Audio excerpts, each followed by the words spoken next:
It's going to get even harder. A warning from the Bank of England governor. A gloomy prospect for Britain's economy. Inflation is set to rise to 5% and growth could be slower. There is no doubt that we are facing a difficult time ahead. I've never concealed that, and I said it consistently. We are facing a difficult time ahead. Also on tonight's programme. 1 year into the coalition and a week after a drubbing by voters, Nick Clegg promises a tougher line. Hey, watch out! Police to get new powers to issue £100 fines for bad driving. I think it's an excellent idea. I hate people doing that, but I think the police will find it very difficult to do. Driver seems to be a very easy target for government to make money. How do RAF pilots know what to bomb in Libya? We get exclusive access to a spy plane flight. Sarah Ferguson tells Oprah about how it felt to be left off the royal wedding guest list.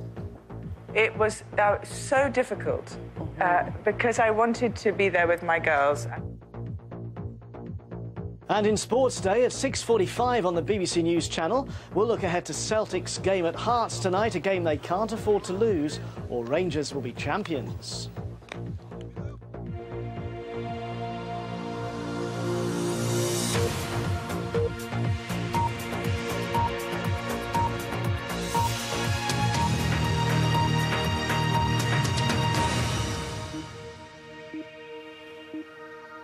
Good evening and welcome to the BBC's News at 6. The Bank of England governor didn't mince his words today. He said that inflation was still rising and warned that a full recovery from recession would be slower than previous estimates. Mervyn King said inflation would hit 5% and he downgraded the bank's growth forecast for this year. So how does all that affect families and businesses across the UK? Here's our chief economics correspondent, Hugh Pym. Things don't look any brighter. There are more clouds on the horizon. That's the message from the Bank of England. It's lowered its view of how much growth there's going to be this year, and it's pushed up its inflation outlook to a likely 5% sometime soon. The governor warned households that more cost of living increases were coming their way. Oil prices are 17% higher than we and the market thought they would be 3 months ago when we last met. That's a big change. It's going to have a big effect on inflation in the short run. People are now anticipating that there will be rises in utility prices in the summer and autumn. This is what he thinks might happen. Gas prices could rise by 15% later this year and electricity prices by 10%. That means yet another squeeze on consumers. It's a big dilemma for the Bank of England. Should they hold interest rates and just hope that inflation eases off next year, or should they raise rates soon to try to bring inflation down, when that might jeopardise the economic recovery? Here in Swindon, we found out what these big decisions might mean, with very different views from local businesses on what should happen next. David Martin, a florist, is worried about inflation and thinks the bank needs to act. But Chris Watts, an IT consultant, is more concerned the recovery could fizzle out. David is having to pay more for imported flowers because the pound is weaker. Transport costs have jumped because of the cost of fuel, and he's been forced to raise prices for his customers. He wants the bank to get tough on inflation. I would like to see the Bank of England giving a small increase in interest rates in the hope of strengthening the pound to reduce my costs on imports and to get inflation under control. But Chris, who's borrowed money for his company and has a mortgage, couldn't disagree more. Business has been difficult for a while, and he made this plea to the bank. Keep the rates as they are until the economy starts improving. It's so finely balanced that if you start messing about with it now, it could tip it over the edge. There weren't many clues on interest rates from the bank today, but the governor did remind everyone there were no easy solutions. There is no doubt that we are facing a difficult time ahead. I've never concealed that, and I said it consistently. We are facing a difficult time ahead with a slow and prolonged adjustment to the consequences of the banking and financial crisis. The bank does think inflation will fall back and growth will pick up to healthier rates. It's just that the process will take longer than it thought. Hugh Pym, BBC News. And our economics editor, Stephanie Flanders, is with me now. Stephanie, many people out there think it's bad enough as it is. How much worse could it get? That's what they're thinking. I know, well, there's not very much good news from the Bank of England today, and we haven't been getting much good news from them in the last few months. I think the most striking thing is this change in the inflation forecast. Of course, it's hugely uncertain. We know it's hugely uncertain because they keep on revising it.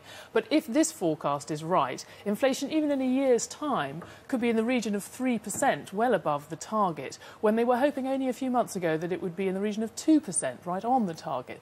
So that's going to mean a squeeze in household incomes, more of a squeeze in household incomes, even if, as the bank hopes, this rise in inflation is temporary. I think that will have an impact on the recovery. We should say, though, that the bank is still expecting a solid recovery. It doesn't think the slowdown at the end of last year is going to be permanent. It thinks there's going to be a big pickup in exports this year. It's more optimistic on many of those things than some other people in the city, but it's not going to be the recovery that we'd like to see after such a difficult period, and there's nothing that Mervyn King can really do about that.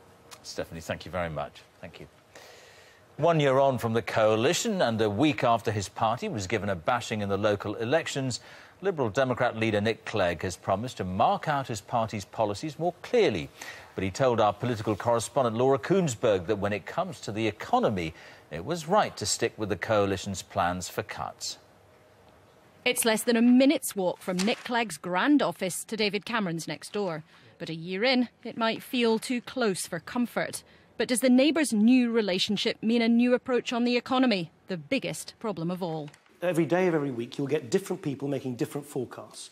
You cannot, as a government, do difficult things, which is going to take us 4 years to complete, if you change your plan every second minute because someone else comes up with a different graph. As far as the economy is concerned, what will you be trying to achieve that the let me ask you a Conservatives question. otherwise would not? Do you think that the reforms that we're going to introduce in banking would have happened without Liberal Democrats in government? I wonder. Do you think the Green Investment Bank would have been set up in the way that it has without Liberal Democrats in government? It was George Osborne's idea. Do you think that, well, it was actually an idea that we first pioneered. Do you think the Regional Growth Fund, for which I'm directly responsible, £1.4 billion directed precisely at the communities in the North East, North West and elsewhere would have happened without Liberal Democrats in government?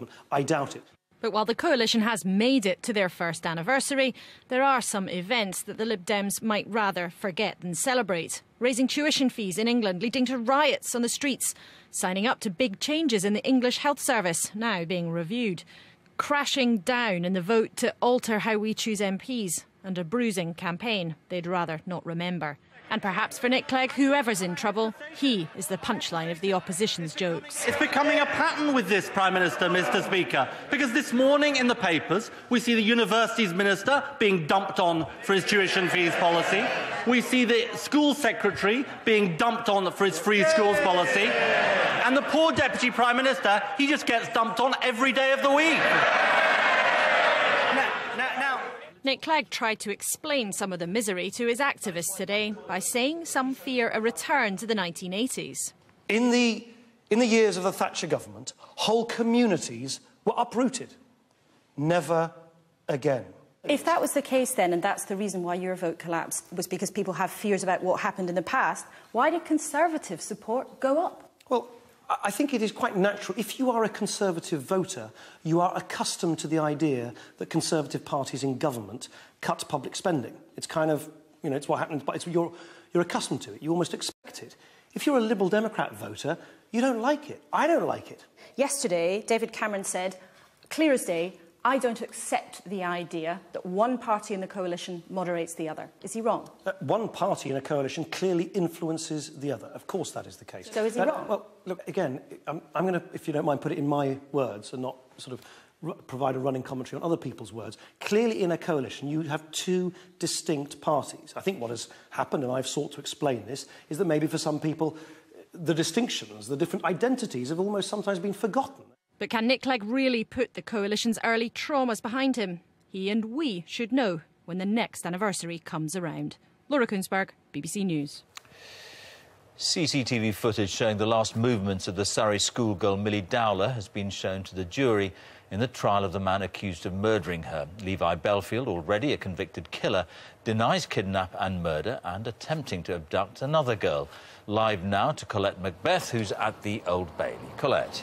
Yes, well, after Millie was seen on that CCTV, a friend of her sister's spotted Millie walking home along Station Avenue in Walton-on-Thames. It was the last time anyone but Millie's killer would have seen her alive.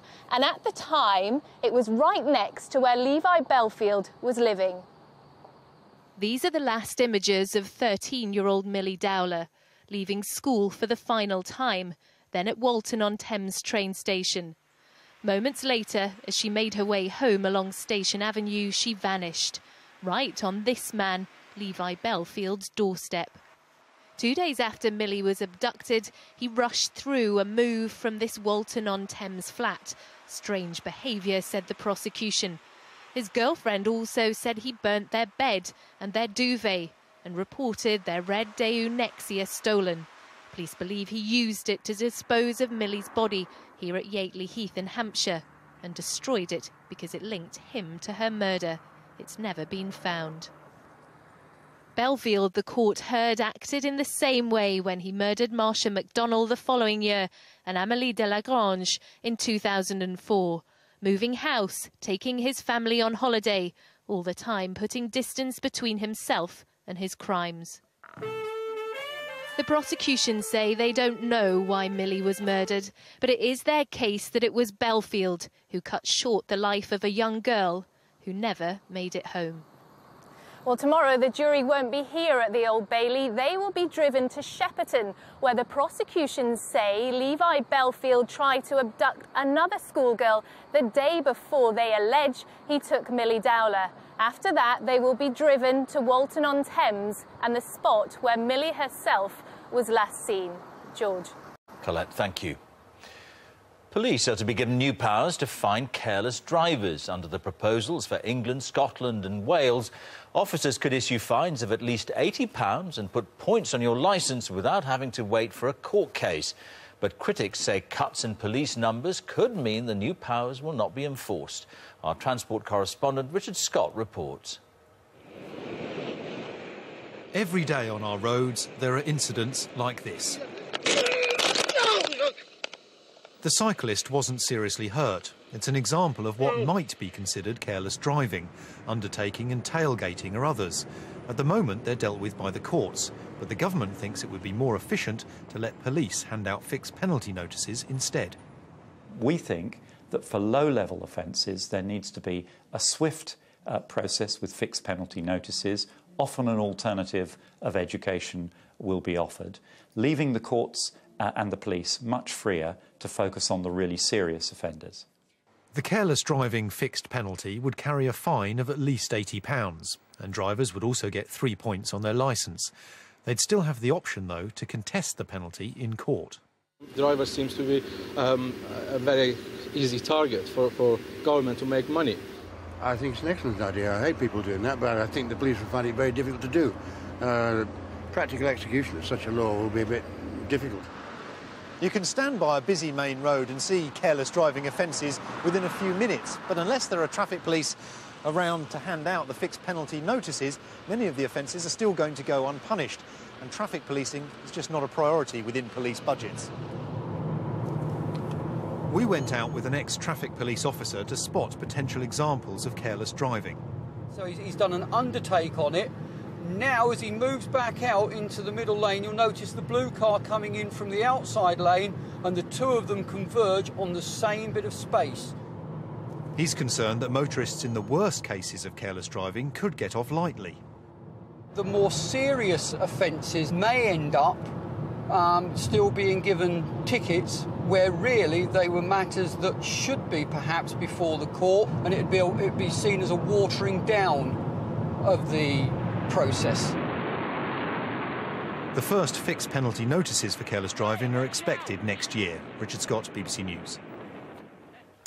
And the time is coming up to 6:15. Our top story tonight. A gloomy prospect for Britain's economy. Inflation is forecast to rise to 5% and growth could be slower than previously thought. Coming up. Honouring one of the greats of golf, fellow sporting stars attend the funeral of Seve Ballesteros. And later on the BBC News channel, I'll have all the business, including how Europe's largest bank plans to save £2 billion as it restructures the business. But could it mean the loss of thousands of jobs?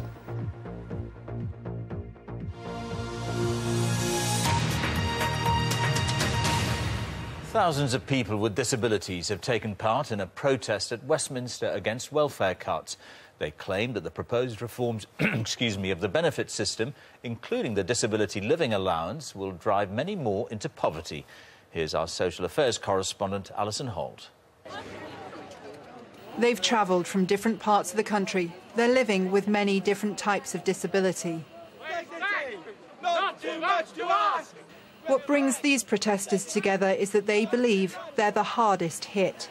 They claim that cuts to local services, along with welfare reforms, are making their lives impossible. Graham Gray says he's lost some of the support that was keeping him independent. I used to have a certain amount of care during the week, and I've lost two-thirds of it due to the cuts, the council having to save their money because the government cut their money given to them. Ellie Southwood is totally blind. She's seen cuts to a scheme that helped her at work. For example, I use speech software on the computer, which Access to Work used to fund. So it's an additional cost because I'm blind that my employer wouldn't have to pay for another employee. And Access to Work will no longer fund that, so I'm funding it myself. Organisers argue that for every person who's here on the march, there are others at home who want to have their voices heard here at the heart of government, but for whom the journey has just been too difficult. Campaigners say the list of benefits that have been cut or reformed that affect the disabled is long. They claim over the course of the Parliament, people with disabilities will be £9 billion worse off. Already we are seeing many disabled people who are ending back in institutional care. There are people who are losing their independence and their everyday life is being hindered. And we've also heard stories about disabled people really at the edge of trying to commit suicide because of the services being reduced. The government maintains people with real needs will be protected, but say welfare reform in particular is overdue. Well, it can't be right that we have a benefit system where, under DLA, more people who are either alcoholics or drug addicts are in receipt of the higher rate of disability living allowance than people who are blind. The Law Commission has today described legislation governing adult care services as fragmented and outdated. Even so, some disabled people are now going to use the law to challenge the cuts. This is likely to be an increasingly bitter fight. Alison Holt, BBC News. NATO says it's carried out 6,000 air raids over Libya since the bombing campaign began nearly 2 months ago. But how do NATO commanders choose the target? Our defence correspondent, Caroline Wyatt, is the first broadcast journalist to be allowed on board a British spy plane over Libya. She reports from RAF Akrotiri in Cyprus, where the aircrew have asked that only their first names be used. Just after sunset, the RAF ground crew make their final checks. Above and below on the Sentinel aircraft, it's sensitive radar equipment. It can scan thousands of square kilometres in minutes.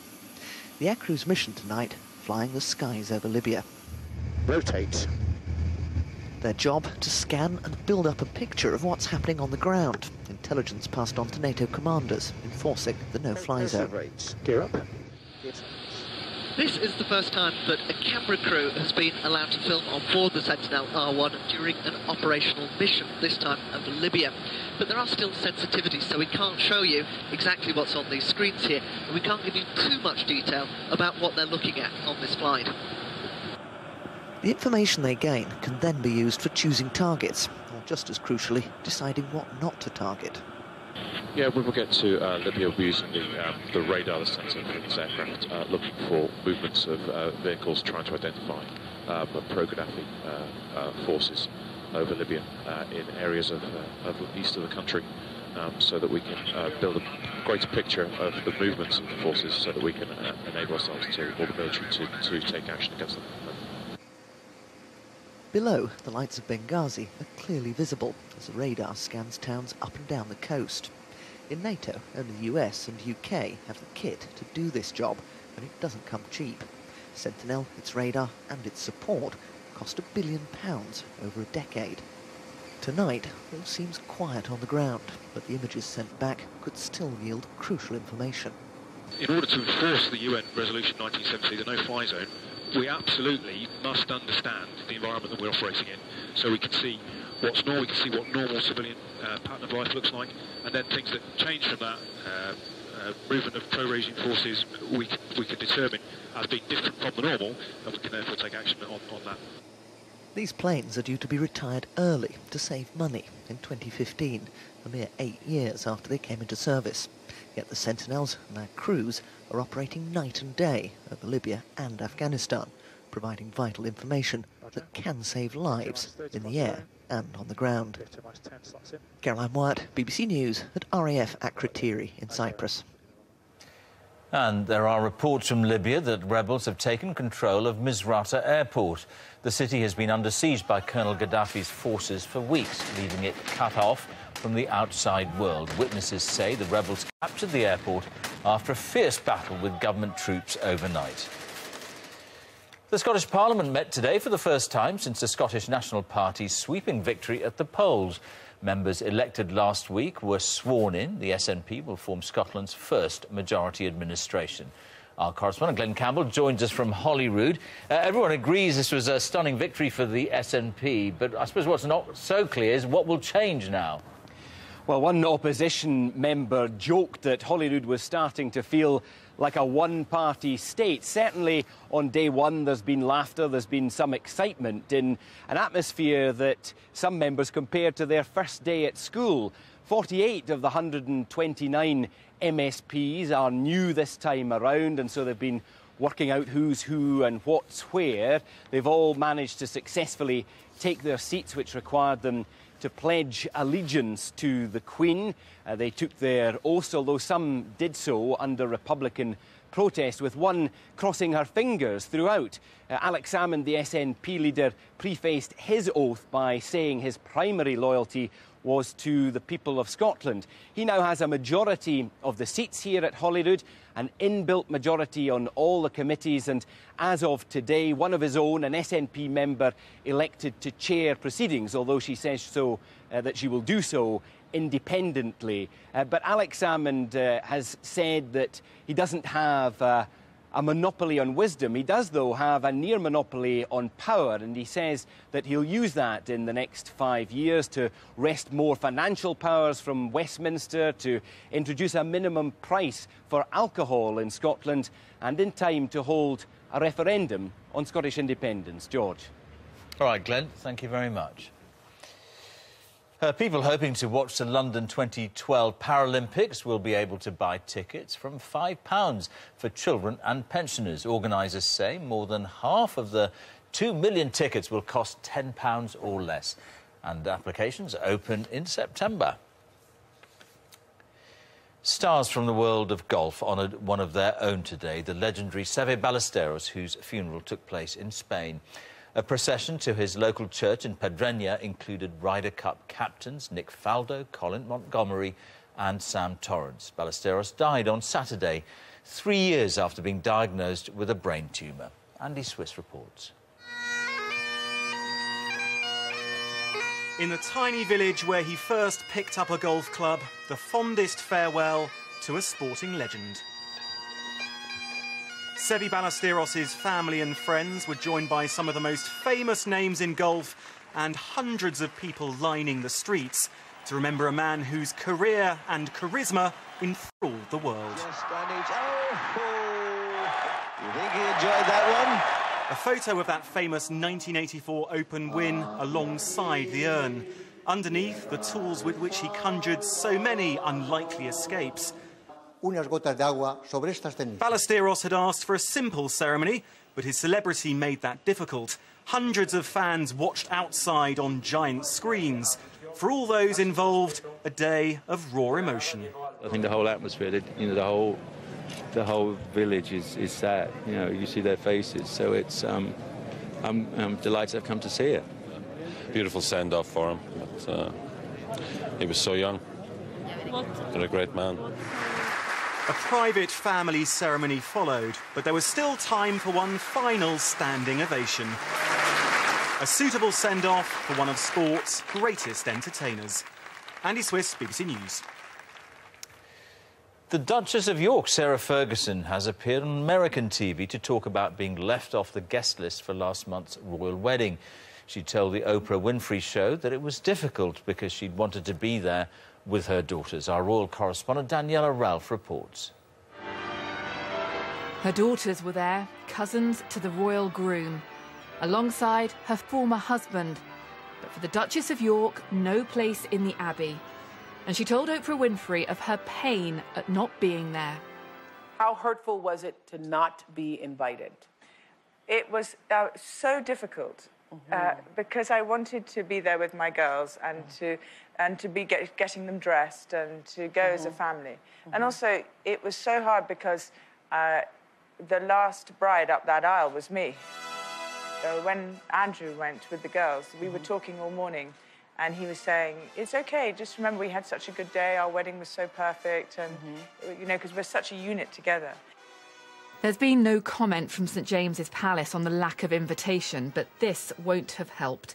Last year, caught by undercover reporters trying to sell access to Prince Andrew, the latest in a long line of scandals.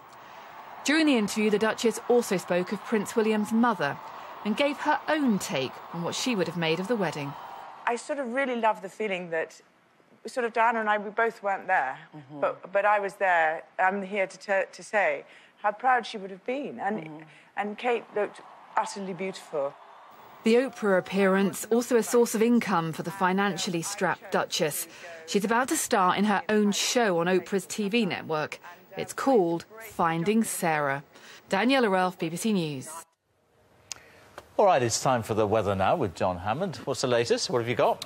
Well, George, I'm afraid I've got some rain. Of course, that's good news for some of us, isn't it? But if you're hoping for a warm and sunny end to the week, you'll be sorely disappointed. It's going to be quite cool. There will be some showers around, but in the sunshine, it won't feel too bad. There wasn't much sunshine today across eastern and southern England. Disappointingly cloudy, but that cloud's now drifting away. Some evening sunshine for many of us, and that'll lead us into a fine night across much of England and Wales. Different story, though, for Northern Ireland and Scotland, where showers will continue to drift in from the west on the breeze. Quite a cool night out there. Temperatures getting down into single figures quite widely. Fresh start to Thursday then. It's going to be another showery day. The showers will start from the word go across northern areas, and they will flourish and become more extensive through the afternoons. We can pick out some regional detail then. It won't be showery everywhere. For example, down towards the south coast of England through the afternoon, I think there will be relatively few showers, and across the English Channel, down in the Channel Islands, I think any showers will be few and far between. A lot of bright and breezy weather here, as there will be across the southwestern parts of England. Broken cloud, blue skies and sunshine. Temperatures up into the mid-teens. Bit of a fresh breeze out there. An improving story too for Wales. I think it will be a largely fine end to the day here. Northern Ireland, though, will be more cloudy. There will be some showers around on and off. It will feel cool, and a whole bundle of showers for Scotland all day long, really, particularly in the north and the west. And some of those will be quite heavy and possibly thundery, and they will develop across northern England. The odd flash of lightning, the odd rumble of thunder here. Through the Midlands, a few showers too. Into Friday, yet another showery day, particularly across the north and the west. But again, some will progress their way down towards the southeast. Temperatures on the cool side, and that cool theme takes us into the weekend. So very heavy showers around on Saturday, I think, gradually turning a little bit drier from the west on Sunday. But a fairly mixed outlook, it has to be said, George. All right, John, thanks very much. A reminder of tonight's main news. A gloomy prospect for Britain's economy. Inflation is set to rise to 5% and growth could be slower.